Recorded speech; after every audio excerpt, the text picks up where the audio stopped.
And I remember I broke down one time. I literally went into a meeting with our coach, my running back coach, and it was just a one-on-one. I just literally broke down crying because I'm like so stressed because I'm like, I am doing literally every possible thing I can be doing. I'm in my right spots. I'm making my plays that I'm supposed to be making. I'm doing the right thing. I'm being consistent, right? Like, but I'm not moving up the depth chart because me, I'm like, I got to move up. I got to move up. Austin, so this is going to be fun, man. You have such an incredible story. We have so much to unpack. I want to dig in, but I want to start with your early years. What was the defining moment in your life that kind of influenced who you are right now, who you are today?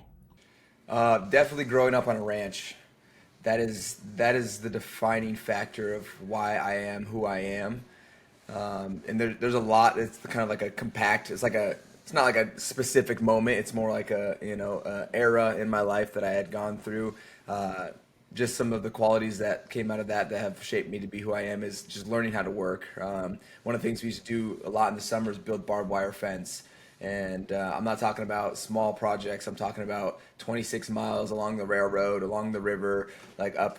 Yeah. We're in the summertime, so we're out, in hard hats and orange vest, out, pounding posts, stringing up wire, clipping fence, and it was a pretty hard environment where you had to be on it. There was Yeah. no excuses. You get it done, and so growing up in that environment and being around that work is probably the more specific defining factor for me because the transferable skills that even though I hated it at the time, but the transferable skills I learned going through that grind allowed me to be a really good football player, a really good student because what I thought was hard was a lot different than a lot of other people. And so going and working out like that was I loved it. Like that was my getaway. So I lived in the gym. When I could be in the gym, I'm not at home back on the Yeah. ranch, pitching hay to the horses, breaking ice in the winter. I'm at the gym, so I'm away. It was like my place to go.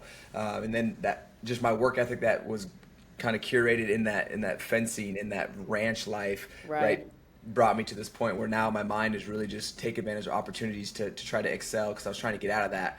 I didn't want to have to go back to that. So that would be the defining moment. And when did football kind of come into the picture for you?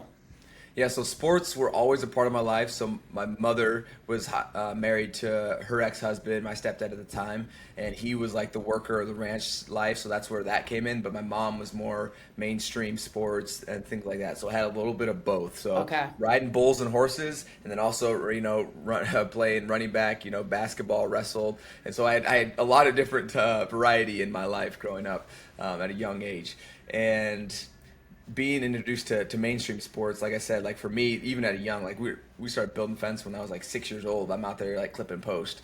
As I got older, I was able to do more, but I was still out there working when I was young. And so even like when I was small, like what I thought was hard and what I would complain about was a lot different than what the people around me would in my small town. And football came into my life early, and when I could start playing flag football, my mom put me in every sport that she could possibly put me in. And she was a school teacher, and so she was around like that environment of like school spirit, sports. Sure, So sure, yeah. sure. And so it's funny when I hear you talk about it. Are you grateful for the grind at some level that you embarked on as a young kid? Because it feels like, to your point, and I believe that too, right? That level of drive that you had to deploy every day on the farm, at the ranch, it's transferable.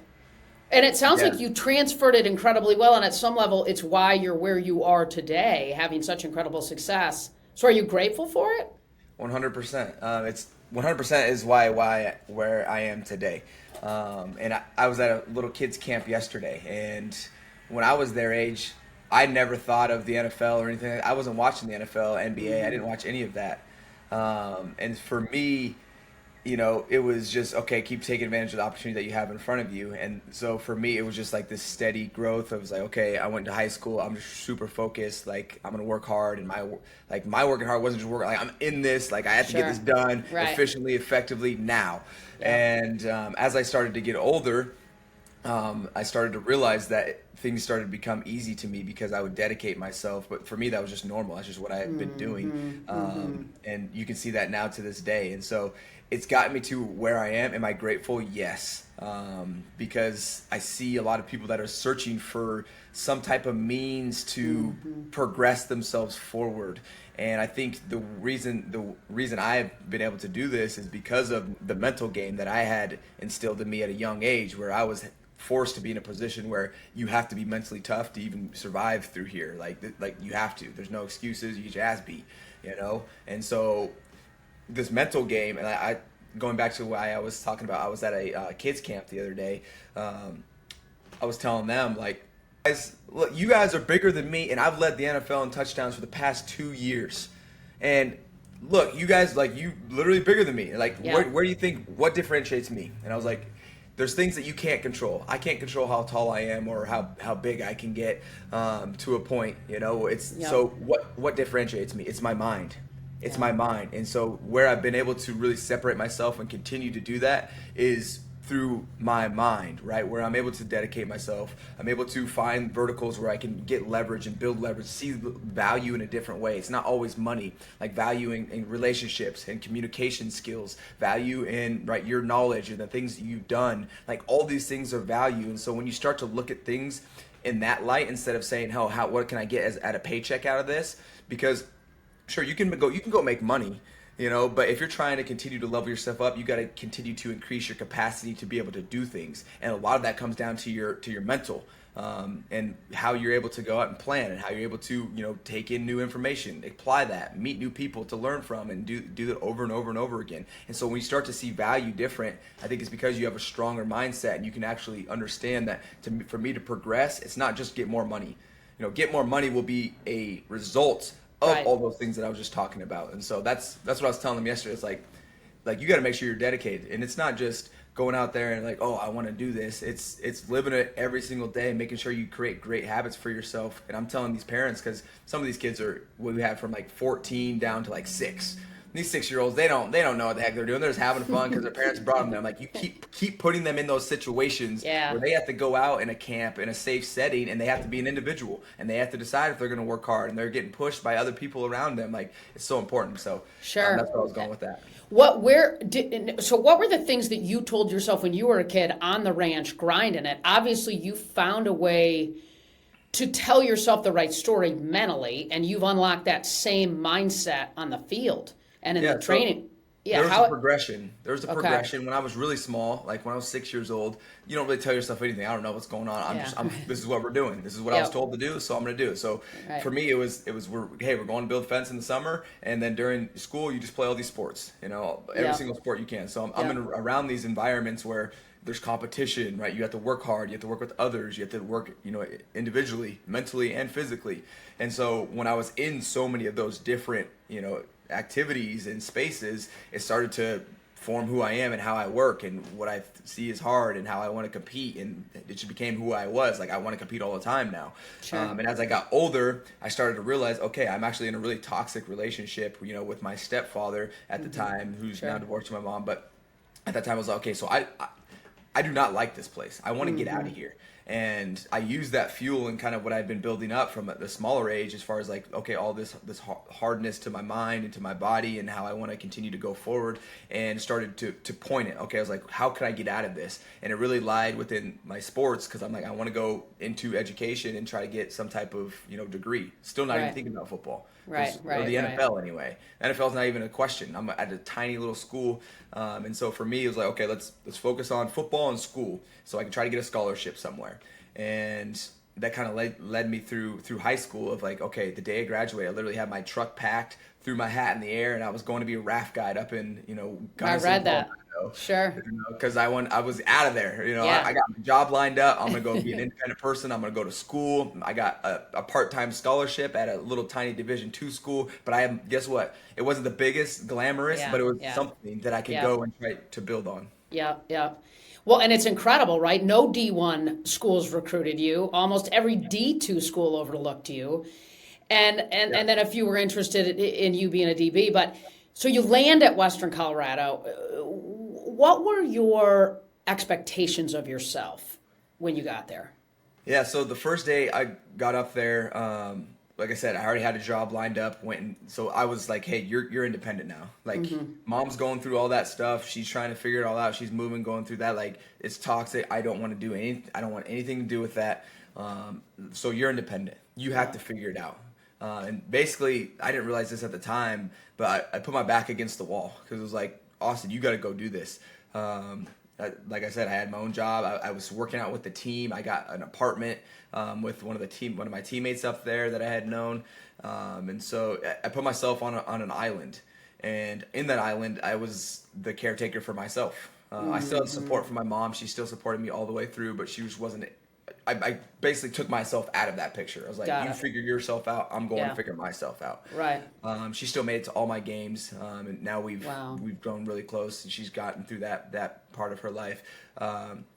But for me, when I first got there, like I said, I put myself in the island, and my expectation was, you're just putting everything into football and school because I have to try to increase my scholarship because I don't get a full ride at Division II. But the way you can get a bigger scholarship is being an All-American, All-Conference, academic All-American. And so it's like, okay, football, school, like make sure that I don't have debt and I have opportunities so I can get out of this and I don't have to go back there. Sure, sure.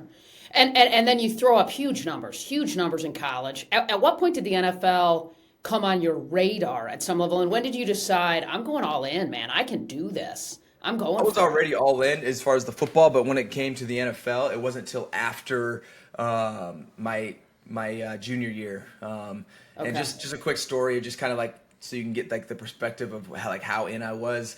I remember it was after my junior year, and it was like the Spring Fest. Like there's a big campus like party in March or whenever they do it. Okay. And I remember it was like raining, and there was a concert going out, and we have a weight room that overlooks the like this like grass area where the concert was, and I was in the weight room while everyone else was out there like partying and going to that. And so like, but it never, in my mind, I never wanted to be out there. Like I wanted to be in here. Like this is my place. This is where I want to be. This is where I feel like comfort. This is where I love to push myself, and it's still like that to this day. And so whether I'm a workaholic or just have a different perspective on life, I know Sure. I'm different in that aspect. And so that's kind of just a little example of like who I've been. But then NFL comes into the picture after my junior year. My head coach, at this point, I've never seen NFL scout on our campus. I was like one of the first people to ever go to the NFL. So Sure. I'm like, NFL, who? Yeah. Like who are these people? Like I have an internship lined up. I'm going to work for Right.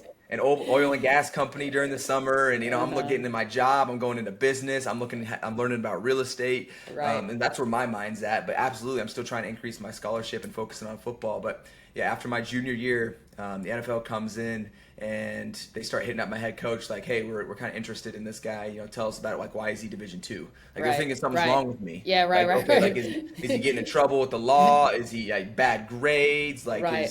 is he a knucklehead? Like, Right. what's wrong with this kid? Why is he here?" And it was like, "You're just overlooked. Like, Yeah. he's Wow. overlooked." But it goes back to the same thing that I was talking about that has separated me. You can't measure someone's desire to go be better, their commitment, right? Their passion for something. And for me, what is that passion? That passion is to continue to expand on my capabilities. Yeah. It's not even like, even now, like what do I want to do? It's continue to expand my capabilities. And Yeah. where those opportunities lie, it depends on how I'm able to expand and what I'm able to take advantage of. It's interesting what you say because I it's all about the process, right, Austin? And I totally agree Yeah. with it's all about the process. It's about getting better every day. I had Steve Nash on recently. It's about stacking one amazing day, one get after a day after another, and the end result, of course, is probably great things happen. Yeah. But I think- go ahead. You go, man. I was gonna say, because that's such a cliche, right? But I think it's important for people to take it one step further. Like, yeah, get one step better every day. But then it's also important to know like what actually is value. Like, what does better even mean? How are you measuring better? It's not something that you have to dive in completely, but like just things that I've thought of that are like getting better every day. For like, let's use the gym for example. Like, if you don't want to go to the gym, even if you don't want to go and you still give 50% effort, that's still better Right. than not going at all. Yeah. Like you're at least giving some type of effort on the days where it's really hard, right? Where it's like, okay, I still showed up. That's Sure. the gym example. Yeah. But even in like even in like a professional career, like so let's say you're, I don't know, in sales or something, like even if like you have a down day or nothing going on, right, either calling up someone else in sales, seeing how they're doing, or even like watching a YouTube video to try to figure out, okay, what's maybe some type of strategy that I can learn about, or things like that, like little things like that Yep. really make a big difference and add up, because it allows you to build some type of reputation for yourself and habit for yourself that you can continue to build on. Then it just becomes normal to you, and then the Sure. 1%, get better every day, just becomes what you do. It becomes a habit, because those are the things that you're participating in. Absolutely. So, Yep. Yep. I love it. No, it's so true. I mean, and I'm curious, like, your story is so awesome. I mean, I love your story. And what's interesting, I mean, you're undersized, you're overlooked as sort of step into the college level. I mean, how did you build the confidence, Austin, that you have now, that you show up with now? How did you build it in real time, on the field, and then certainly as you stepped into the NFL? yeah, funny story, real quick, kind of, and then we'll lead into that answer. I asked my running back coach 2 years ago. He was a rookie NFL coach. He just came from Iowa college, and I was like, hey, okay, let me tell you this. Coming out of high school, I was 186 pounds. I ran like a 10 or 11.3 100-yard dash. And I'm 5'8". Would you have recruited me? I was like, here's my numbers. I had 43 touchdowns. I had like 2,000 something rushing yards. He's like, nah, I wouldn't have recruited you. He's like, I'm just like, exactly. Wow. Because Wow. the measurables, they're not there. They're Right. not there. The measurables aren't there. But Sure. like for me, it was different. Now he understands why I've got to the point where I am. Yeah. And so going back to that question It's of how do you amazing. build confidence in yourself, for me, there was moments where I wasn't confident. But here's the thing: the opportunities that I was always presented were built off of me solidifying and proving the current one that I have, that I can do it really well. And so I was always able to fall back and have some type of backup that, yes, what I'm going into now, I've kind of done the stepping stones to get there. And so football is the perfect example, kind of leads right in, right? Because it's streamlined, right? And then you can bring it into business. But it's like, okay, you did really well in high school, right? You lift a lot of weight, you're really strong. Okay, guess what? Now you're in college. You guys still got to do the same thing, and you can still like lean on what you've done in the past, but now let's see you do it at this level.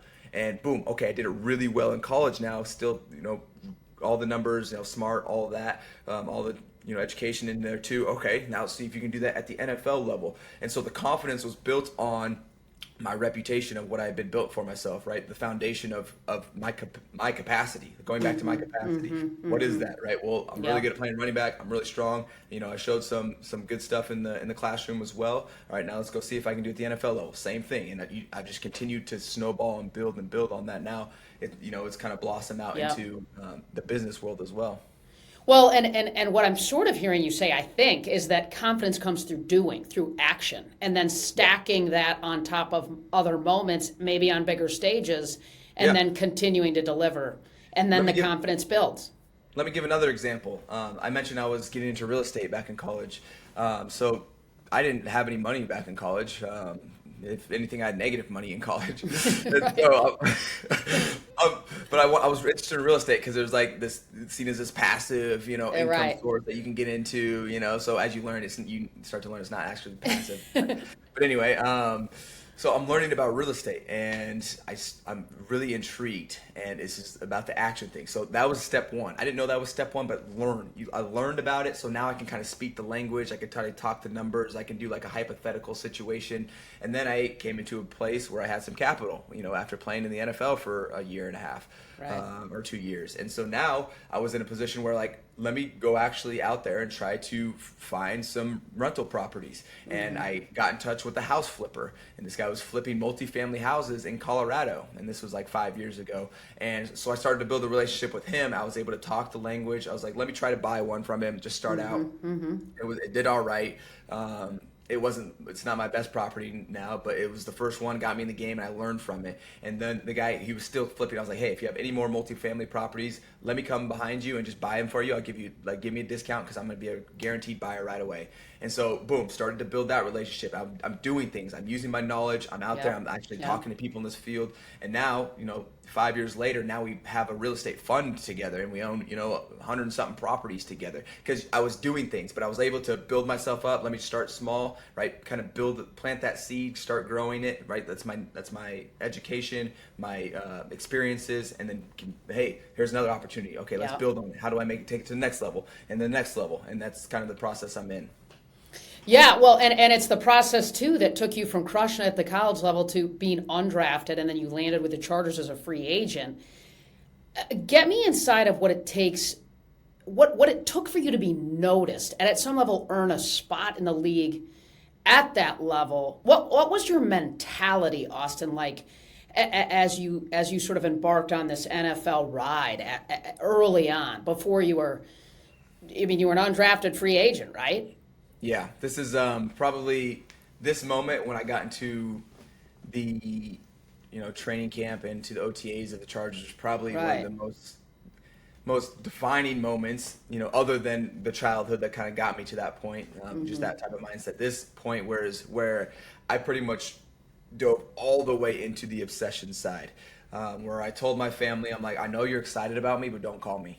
Do not call me. I'm going to be distracted. I literally told him, like, don't call me. I don't want to be distracted. I was like, I'm undrafted.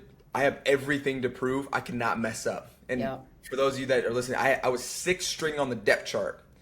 Right? There's 0 6 stringers that make it. Yeah. And so there's 5 people in front of me. And basically I get no real reps. I'm getting like the trash reps. I'll take one here and there. But the reps that I was getting that actually got me noticed were special teams, scout team. And wow. Wow. Yes. Dang. So the backups play on special teams. And then whoever's scouting them is the backups, right? Yeah. I might have even made that one, man. Right. So that was my opportunity. It wasn't just like going back to college. It wasn't the biggest, it wasn't the best, but it was what I had. So guess what? This is what all my efforts going into. And I remember I was playing like the personal protector, which is like on punt. I run down the middle and I protect anyone that comes up the middle to block. And I remember just going rep after rep because there's no backups for the scout team. You go again. You're up again. Sure. You run down, you run back, you run down. So I remember just going back and forth one day, and it was on punt, and I'm just flying down the field every single time. And we got to the meeting room, and our head coach, Anthony Lynn at the time, he's like, "Hey, Coach Stu," that was our special teams coach. He's like, "Who's number 3?" I wore number 3. You can't even wear number 3 as a running back. It was not a legal number at the time. So I have this trash number too. He didn't even know my name. This guy doesn't even know my name. Sure. Funny. That was another funny story. He didn't even know my name until I made the team. But anyway, wow. He's like, who's number 3? They're like, and that Coach kid Stu's can like, fly. Yeah, he's like, Coach Stu's like, that's Ekeler. He's been giving us a good look, man. He's like, okay.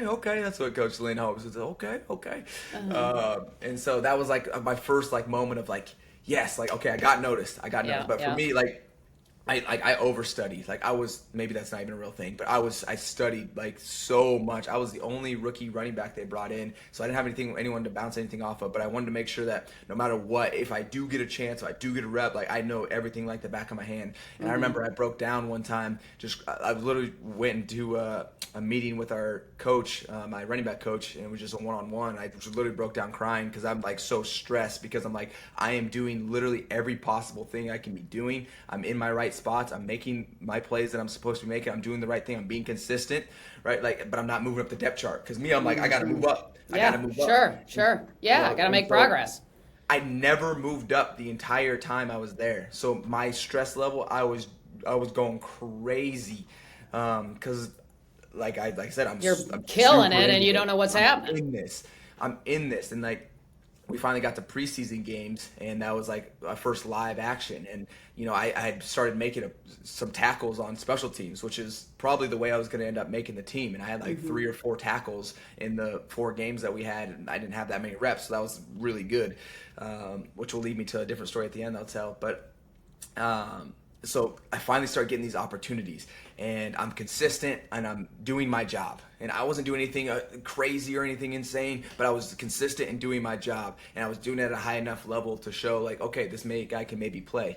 And so after the last preseason game, that was it.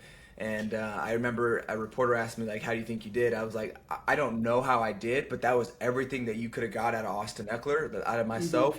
And if it was good enough, then I'll be here. But if not, I'll take the energy and I'll go do something else." I actually have it clipped because Wow. it's one of my favorite moments of myself. It was like that was like the cap, the tip, like the end. That was everything. Yeah. And then we'll see how it falls. And obviously, I'm going into year 7 now, and I still have that same like rookie mentality and can have continued to build. And that's where I am today. But going back to my story that I said I was going to tell, after Yeah. my rookie year, kind of showing you obsession. I never played special teams ever in my life. I never played defense. I was always playing running back. My coach in high school was like, if you're gonna get hurt, you're gonna get hurt playing running back. And so Right. Right. I scored like 5, 6 touchdowns a game, so it made sense. But the first year in my league in the NFL, I led the entire NFL in tackles on punt. And so I'd never done this before, but guess what? It was my opportunity. And so that was my role. That was my job. So I'm going to get it done with the most that I possibly can. And I'm putting everything into it. And if I can't get it done, then I got to get cut, and I'm going to get cut. And so put my back against the wall, I put my livelihood on this. And guess what? I went out there and got it done. And then as my role has continued to evolve, it's the same thing. I have this job. This is my job. I have to get it done with the most and the maximum capacity that I can. And if I can't, then guess what? I'm going to get cut. So I have no other choice but to get it done. So that's the mindset. Well, and your mindset is you get better every single day. And what's so amazing, I think that people in sports, if you don't get better every single day, every game, every practice, not you at this point in your career, but generally speaking, at the highest level of sport, which is where you are, you lose your job. Right. Yeah. But in business, it's not always that way. Right. In business, you don't really have to get better every day or you're going to get fired. But in sports, you kind of do, unless you're a veteran guy and the coach or manager is going to give you a little bit of extra, cushion. You got to get better every day. And so you've taken that mindset. Now, though, 7 years in the league, you still stack one great day on after another. You still get better every day. Is it the same mindset, the same approach that has gotten you there that you deploy now? Has anything changed? A lot's changed, but the fundamentals of how I got there haven't. And so what I mean by that is I've continued to try to find places where I can progress myself. Football has been one of those. Real estate was another one. My foundation, my app. I'm in the speaking world now. I have a show. Like all these things are different opportunities that have been presented to me where I'm like, let's see if I can continue to push myself in that avenue. And like I said, the fundamentals of how I've gotten there and how I go about it haven't changed. And so I continue to start small and then build it up and see if we can continue to scale and continue to make more of an impact. Yeah. And so I think, you mentioned it's not necessarily the same in business. It just depends on what point in that business you are, because if you're a founder, then it 100% is the exact same, because if you're not getting better and you're continuing to progress or continuing to innovate, someone else is going to. If you're not continuing to learn, to connect with new people to help you push yourself past the limits that you're at right now, you're going to be stuck. And if you're stuck in business, that means you're going down. Sure. Or sure. at least not maintaining. And so there's a lot of transferable skills that go into the business world. I just spoke at a finance and real estate conference, and we were speaking on how the market is really slow right now. Money's getting more expensive. People are less inclined to go out there and put their house on the market because they don't want to have to go. They have the pressure pushing down. People don't want to buy. People don't want to sell. There's portfolio loans that are coming due because of different debt to income ratios that are thrown out of whack. So there's this time in the real estate market where there's like this unease and there's like this stagnation where nothing's really happening, and it's like, okay, what's about to happen? And so I was speaking there. It's like, it's really transferable from my story where it was like, I'm in high school. There's different levels. I'm in high school. I'm putting all of this work in. I have no idea what's going to happen, but guess what? I'm putting so much work in, and guess what? No D1, no full ride, none of that ever happened. And so for me, it was like, well, is it a failure? No, I had this one little tiny opportunity. Okay, that's something.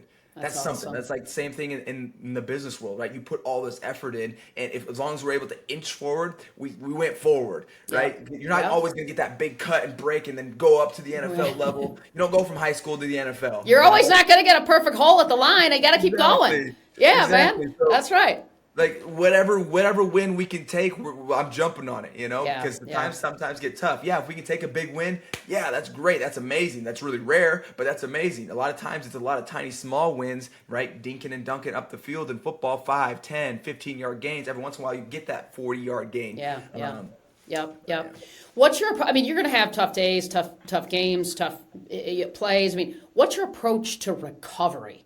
Get me inside of your mindset around recovering from adversity. Yeah, I'm extremely hard on myself. Extremely hard on myself, because if you're not going to hold yourself to the higher standard, then no one else is. Like, well, let me back up. No one's going to hold you up to a standard. It is you. Unless there's an expectation that, hey, you need to go out there and perform at this level, then in my opinion, you should be wanting to perform above that, because if you're just trying to perform to that expectation, that's already a failure in my mind. If you're just trying to check the boxes, you're setting yourself up to be in a position where you're kind of stuck and just checking the boxes and trying to get by. And in my mind, where I'm trying to progress, just getting by is never good enough. You try to maximize, and you do that for yourself and the people around you, and you owe it to yourself and the people around you to try to maximize your capabilities, because that is why you're on this earth, in my opinion, is to try to help make this place and your life better. And so for me, when I'm going through adversity, it's okay. Like, say I have a bad game, things like that. I'm a lot of self-talk, not always the best, but because I expect a lot from myself, and I'll put myself down. I'll stress myself out, because I feel like when I stress myself out, it's when I put myself against that wall. I put my back against the wall. You got to figure out how to get through this. Yeah, you're uncomfortable. You should be uncomfortable because you sucked. Like, straight Sure. up. Like, Yeah. that's how it is. And I mean, that's even the light version of what some of these people say to me, if I have a bad game. I can only imagine, man. Yeah. Well, Yeah. I feel like I can go here because I was an agent, didn't rep football guys, but for almost 20 years. And what was what was this off season like for you? Trying to get a new deal done in a market that undervalues running backs, that isn't coming out and paying you guys, right? Get me inside of. I mean, you're betting on you, which I love. Get me inside of your head, if you will, right now, and inside of this off season as you step into this season.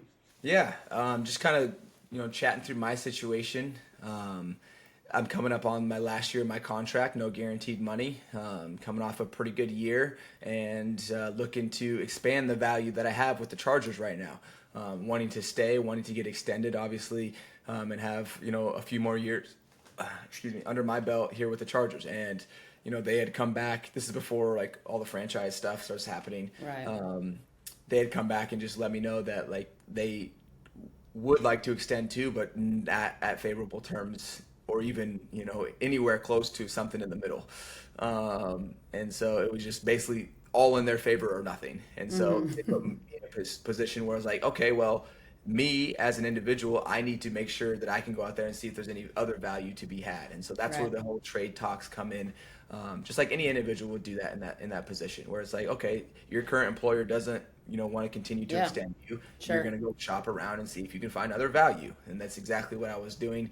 And there wasn't anything right now. And now I know why, because you see all the franchise stuff and everyone is apparently taking a hard stand on the running back market right now. So kind of played itself out as time went on. After I was confused at first, I'm like, I've scored 40 touchdowns in the last 2 years. I've had like 3,200 all-purpose yards in the last 2 years. I'm like, in my head, I'm like, okay, like why do they not want me anymore? Like, I haven't slowed down. If anything, I'm speeding up. Like last year, we had all of our receivers hurt, and so they kept throwing me the ball. We still made the playoffs. Right. Having a running back as your number one receiver, like Sure.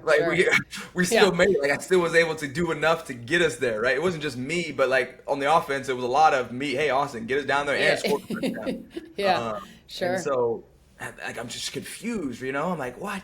But obviously now that stuff started to play out, so it makes sense. But for me, every offseason is amazing, because it's another opportunity. I don't want to get too far out of football here if we're talking about the contract stuff, but just it's another opportunity to continue to expand capabilities. And I think that's what's made me such a great player is I'm able to keep building on what I've had in the past. And that's why I think I'm different than a lot of different like players that come into the league, because like what makes me a good football player is that I just want to continue to expand my capabilities, and not only in football. It's Sure, in life. it's connection. It's just life. Yes, Yeah. exactly. And so it's in my DNA of what I want to continue to do, and then a consequence of that is that I become really good at football because I love being in the gym, because I love learning, because I love competition, because I love all these other things, and I practice them in different places, Yeah. not just in the athletic realm. Sure, sure. And I mean, you put pressure on yourself every day, all the time, all day long. That's evident. But do you feel a heightened level of it at some level, right, Austin, as you step into a contract year where you could really get paid? So you want to put up great numbers this year?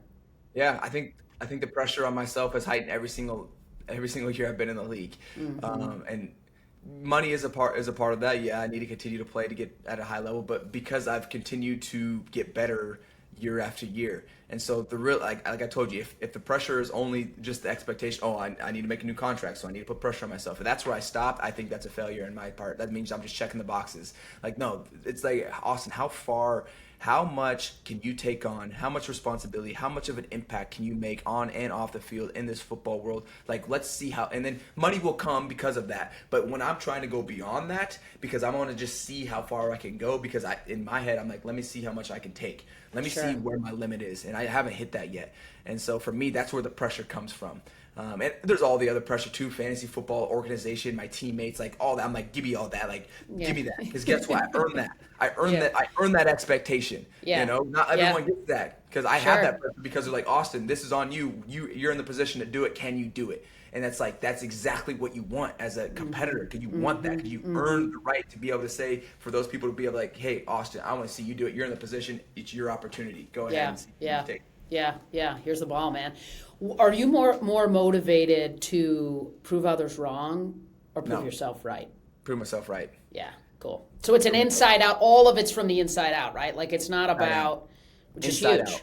Yep, love it. Try to grow myself internally as much as I can. Hopefully that can have some type of overflow into the people around me. And you kind of see that with the different businesses that I'm starting.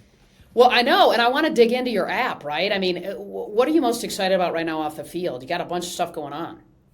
Yeah, wow, this off season has been incredible as far as more growth. That's just kind of how we play over here in my team. It's like, okay, how can we continue to add more value? And so there's a few different entities that are going right now. So experience is one.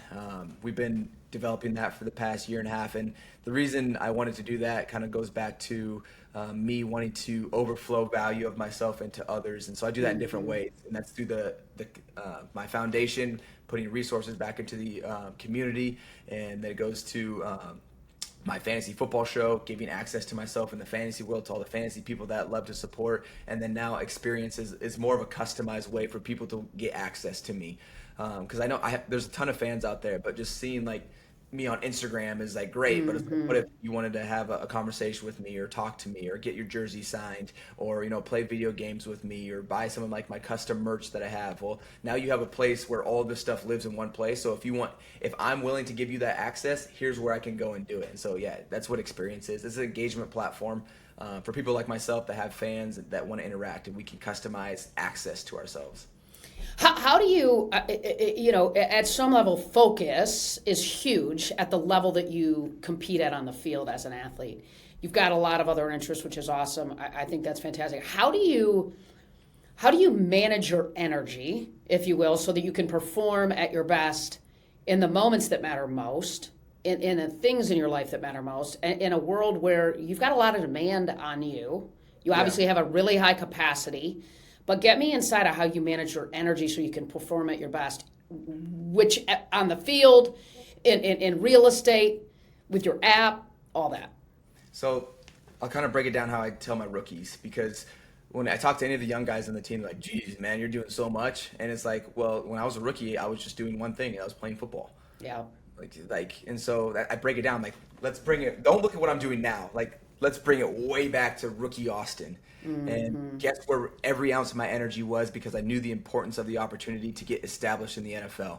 and that was play football, make an impact, be able to stick in this league, and guess what? Other things will come. So that's where my energy was at first. And then once I figured out how to become a pro, once I learned how to get a routine and do that consistently, came after my second year. Was when I feel like I had a really good grasp, and I was like, okay, I'm established. I've shown that I can be consistent. I know how to kind of learn the playbook. That's when real estate started coming into my portfolio, and then I started to plant that seed. And I told you about how Matt and I kind of went in the house flipper, and then I also started to wanted to do more fan engagement because I was like I came from a really tiny school. Right, and so my mom's still the loudest one in the stands at my school. Like it's like high school, but like Oh man, I watched the videos. It's impressive. And so when I'm now in LA, and so I understand the power of community because I had support from my tiny high school and my tiny college, and like we'd go after the games, we're all hanging out with the fans, and it's like it's really intimate, and it's like you feel so good around everyone because everyone's supporting you after a win and a loss. And so coming in with that mindset, I think gave me an advantage too, because I understand that there's two really big opportunities in the NFL. One is playing, and that's the one that everyone tries to take advantage of. But the other one is the community side, which is even bigger opportunity because guess what? You're not going to be playing as long as you're going to be out in the community side. But both are important. But the most important one is the football at first, and then the other one comes later. And so it's exactly where my story goes. Focus on football. Build your capacity to understand football. Once you start understanding football, it leaves room for a different interest that you can start learning about and building there. And then it just continues to snowball from there. And that's how I've been able to build up. And now at a point I got to where I had a foundation, I had a streaming company, and then I had my real estate, and I had to start hiring. I was like, okay, I need a manager. And so I hired a manager, and now I've hired a marketing person. Now I have an attorney. Now I have a whole team that runs my foundation. Now I have a whole team that runs the app. And you start to continue build your capacity. Your capacity's full. You need help. You have to bring in other people to help you, whether that's an agency, whether that's an individual. You build up your capacity, and then so on. Sure. Well, it's always amazing to me. Some of the best athletes have such a high capacity because the amount of demand is so high, but yet the best ones, I think the ones that stay there for a long time. I mean, you've already been in the league longer than a ton of guys ever stay in the league, right? So tell me this. I mean, I'm thinking about you on this ranch, just grinding it, man, like and not wanting to do what you were doing and all that. And then I think about, I played tennis and was, just a walk-on at Michigan State and played there all 4 years. Not the story that you have at all, but my point is I loved the game, and that's what drove me. And you are a grinder. We live in a world where sports, parents, coaches, it's a lot different probably than the way you and I maybe were raised, and the approach that maybe our parents had on our pursuit of better in sport. What's your advice to parents and coaches and kids today as they step into a dream of playing at the next level, whatever that next level might be for them? It might be making the middle school team, the high school team, whatever that is. I think it goes deeper than that because those things become a result of the person that you are. And so what I'm like the perfect example of that. There are some instances where someone was diehard football, you live and breathe football, you do football, and then you make it to the NFL. Yeah, that wasn't you though. That was not me. And so I think I'm a position where I can show the world where, good things, good opportunities can come from a result of having a good mindset, right? Making sure you're dedicated. I'm one of those underdog stories where it was like I made it really, I'm continuing to make it and push my capacity because of the way that I was kind of raised. And going back, so advice that I just came from this camp for the young ones. And I'm like telling these parents, I'm like, keep putting your child in positions where they have to be around people, where they're in a safe environment, but they have to be an individual. They have to learn how to do stuff. They have to compete. They have to push themselves. Those types of environments. It doesn't have to be toxic either. Like mine was like, we're in the sun, like get it done and get your ass beat, and like that's the consequence. Go break the ice. I remember it was like middle of the night one time. Getting drug out of the house to go because the ice for the water was frozen, and so I had to go outside. The hoses are frozen. I got to bring the hoses back inside. I got to start up the wood burning stove to melt them, and then I got to go. that it doesn't have to be like that. What the lesson was there was, hey, you have a responsibility, right? And you can put these people, like you can send them to different camps. Even if you don't have camps, you give them chores, right, around the house that are like legit chores, and you don't budge on those, and you make sure those stick, because when they get out in the real world, they got to actually have that capacity to understand you can't budge on going to work or doing things. Right. Like, you got to get stuff done. Right, it's Sure. real, and so there's a way to start conditioning to them to that, where they're around that, and you get to make it constant. It can't just be here and there. It's got to be all the time, just like it is for us as adults. That responsibility is there all the time, and so when you start to put people in that position, it's like they've been around it already, and they start to get older, and they already understand, and they have some type of way they already go about handling those things. And this is when you're curating them, and you're making them in a position where they've already been there, done that, but it's just been at a kid-friendly level, and as they start to get older, they have a way to get through there. They know how to work. They've been there. They know how to learn. They know how to adjust. They know how to push themselves. And so that would be my advice. So it's not about the sport. It's not about that. It's about the mindset, the resilience, the fail, recover. It's about waking up every day doing maybe something that you don't love to do and doing it anyway. It's not even you might not even. It's not even that they don't love it, because it could be sports. I just am mindful that sports are expensive sometimes. So sometimes Sure. I'm talking to people, they can't afford to go to camps. Yeah.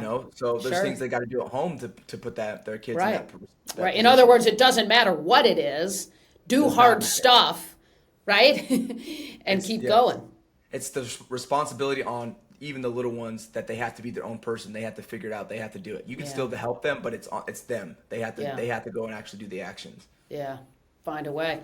So, listen, I'm going to end with rapid fire. You've been generous with your time, man. I'm going to fire with rapid fire. And does that sound good? You ready to go? You're kind of fast, so I'm thinking you got this. I'm thinking you can kind of, Let's see it. What's your favorite off-day activity? Ooh, building with the team, working. Like, that's a rapid fire one, but like at this point, I can bring my girlfriend in here, and she'd be like, yes. The thing I love about Austin is that he's very driven, but also the thing I hate about Austin is that he's so driven. That is all he is. Yeah, so you're that guy, right, that just loves to lay on the beach and read like a fiction novel, I'm imagining. No, I'm just kidding. Yeah. Hell no. No. Yeah, no. no, It's me like, too, I have man. to I'm just saying, I know. No way. What's your favorite NFL city to play in? Ooh, well, I gotta say SoFi, because it is actually an amazing stadium. But as far as culture, KC, Kansas City. Yeah. What's one thing on your bucket list? Ooh, one thing on the bucket list. Does this count? I want to have an exit in a business that I start.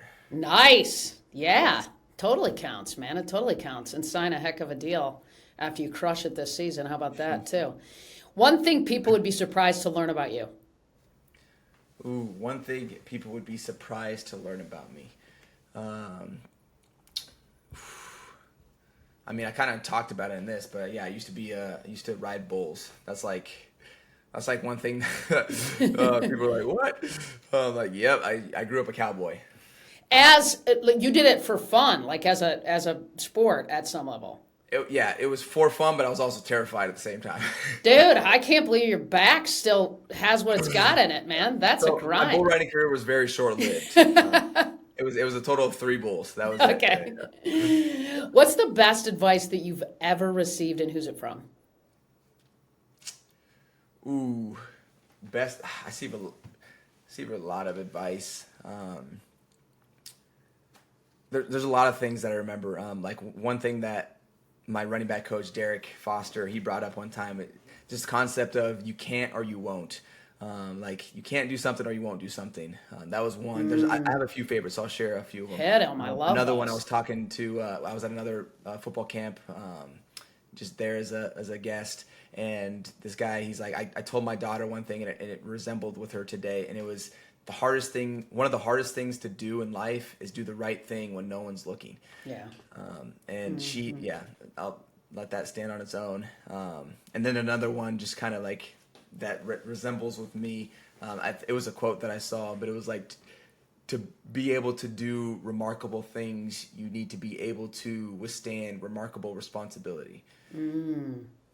That's good. And that one really hit home, and I was like, you know what? We can do more. Let's go. Yeah. We can do more. Come on. Yeah. What's a new habit, maybe a ritual that you've deployed in your life that's made your life better? This concept of understanding value as different things. When you're young, you don't really understand that because I think our system of education really teaches money.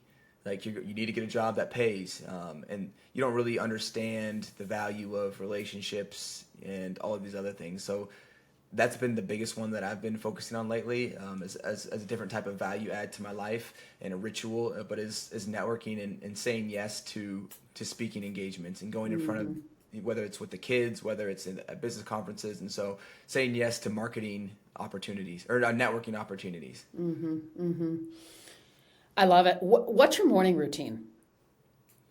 Morning routine is get up and then go work out. Right away.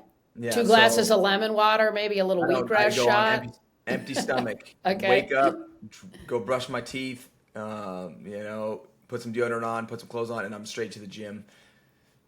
Wow. And I mean, I'll elaborate on that a little bit, because I could get up and get straight to work, like on the computer and on calls and things like that, but I know I'm going to be sitting there for a while. And so I want my body to kind of get a jump start, and it's kind of shocking my body in the morning. And it's not like I'm getting up insanely early, like my workout's at like 8 o'clock. So get my 8 hours of sleep in, make sure I'm rested, get up, go work out, shock the body. And I use a trainer during the off season. It's a one-on-one trainer, and I use that because Is that the guy with the beard? Yeah. That dude, I mean, I've seen you on that incline just grinding. Oh, yeah. Woo! Yeah, he looks, he gets it done, huh? He pushes you. You have got a good trainer when he pushes you so far that you hate him. Yeah, that's right. That's exactly right. Trainer. And then you wonder, why am I paying this guy so much money? Yeah. And he's making me just, I'm miserable right now, but the outcomes are good. So the show's called Game Changers. So one last question. Who or what is a game changer who inspires you and why? Ooh, this is kind of an interesting concept that I've been playing with because I never really had anyone that I looked up individually to. It was more of a concept that I looked up to and I still look up to. And I just love it because I love that because it plays out in so many different types of people's lives in different ways.